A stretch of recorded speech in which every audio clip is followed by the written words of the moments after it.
So in this video, I'm going to be teaching you how to build a standard or basic micro coil, and the tools you're going to need is either a drill bit of a certain size or a precision screwdriver, which is what I like to use. You're going to need a pair of pliers. I like to also have needle nose pliers, wire cutters, most of the time a Phillips head or an Allen key.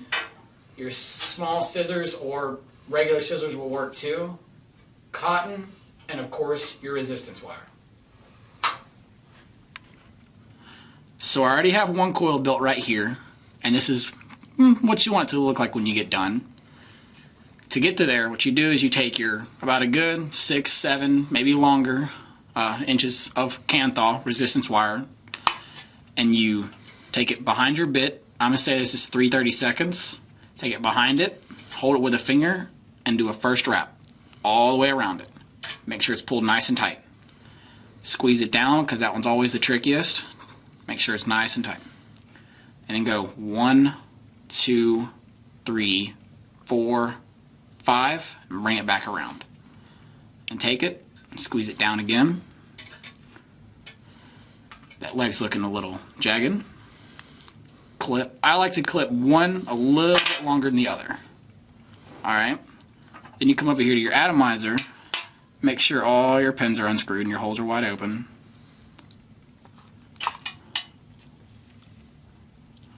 And you want to put one leg through the positive post and the other through the negative. Get it in there as close to those posts as possible.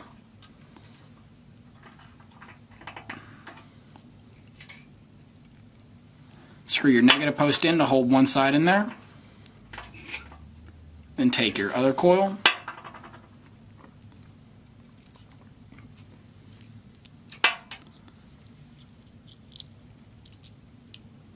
You just got to work it through there. It can be a little tricky sometimes, but it will go, I promise. Come on. It's not wanting to work with me. Go figure. Get it in there. Screw in your negative. Now as you get both coils in there, you can screw down that positive. I like to take pliers and just make sure they're nice and tight.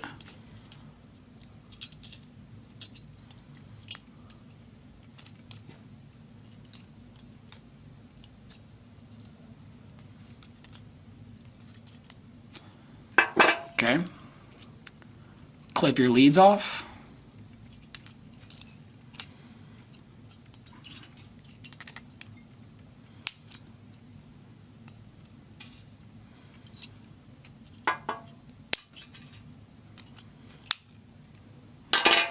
Take your bit and put it back through your coil and straighten it out.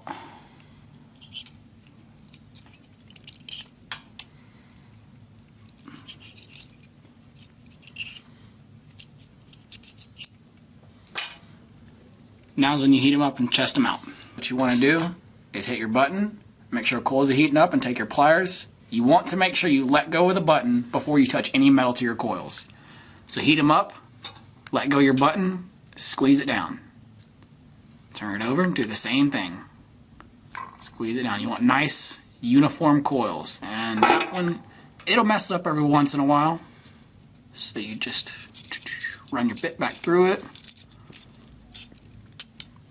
Straighten it out. Do it again.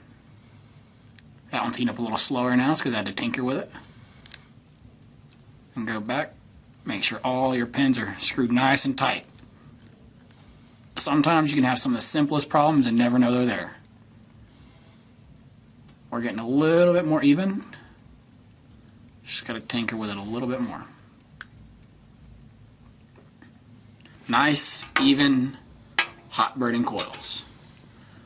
So, with Japanese cotton, what you want is it comes in little sheets, I don't know, I'd say 3 by 2 inches. You want to cut it long ways into little strips, about like this.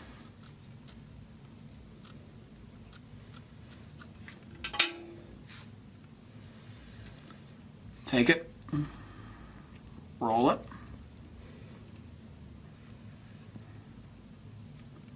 It's not wanting to agree with me for some reason.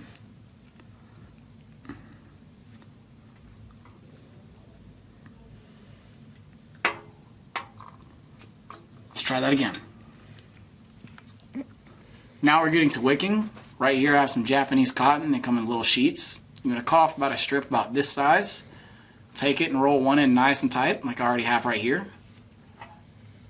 And work it through that coil. Pull it through till you feel it nice and tight. Take it and tuck it in. There's multiple ways to cotton. This here I find the simplest and most efficient. It's just stuff it full.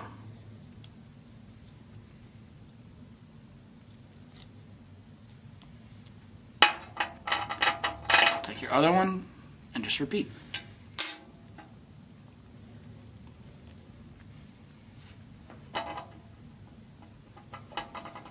Sometimes you need to roll it tighter.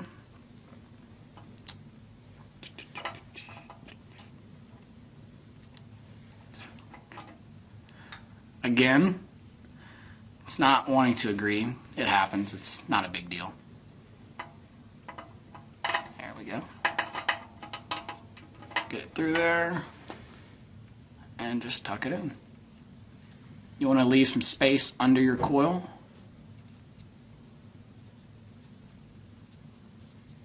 For airflow. So take your coil and just make sure it's nice and tucked in. You want as much of your coil exposed as possible. Then you take your juice, which right here I have Vape Bars King. Get it nice and juiced up.